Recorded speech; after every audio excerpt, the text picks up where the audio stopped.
నమస్తే and welcome to hit TV.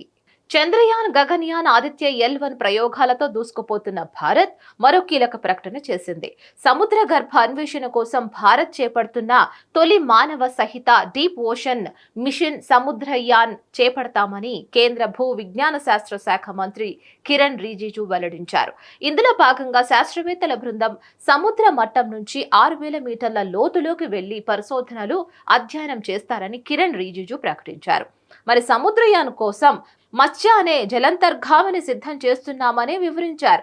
దీని ద్వారా 3 శాస్త్రవేత్తల బృందం సముద్ర జలాల్లో 6000 కిలోమీటర్ల లోతులోకి ప్రయాణిస్తారు. ఇక ప్రస్తుతం దీనికి సంబంధించిన పనులు తుది దశలో ఉన్నాయి. 2025 చివరికల్లా ఈ ప్రాజెక్టును పూర్తి చేస్తామని కిరణ్ రిజిజు వెల్లడించారు.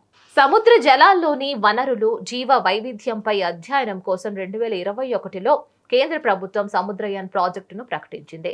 ఇక మత్స్య జలాంతర్గామిని చెన్నైలోని నేషనల్ ఇన్స్టిట్యూట్ ఆఫ్ ఓషన్ టెక్నాలజీలో తయారు చేస్తున్నారు.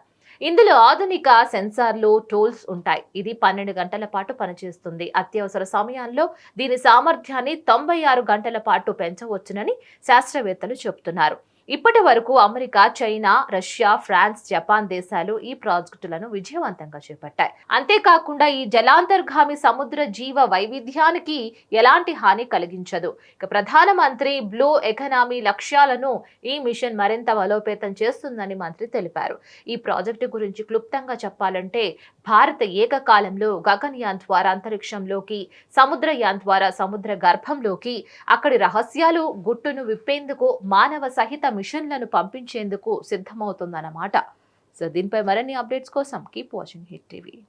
సమస్య లేని ఇల్లు ఉండదు, పరిష్కారం లేని సమస్య ఉండదు. బంధాలు గొప్పవి, బాధలు చిన్నవి. మీ సమస్యని మేము పరిష్కరిస్తాం. రండి, మాట్లాడుకుందాం.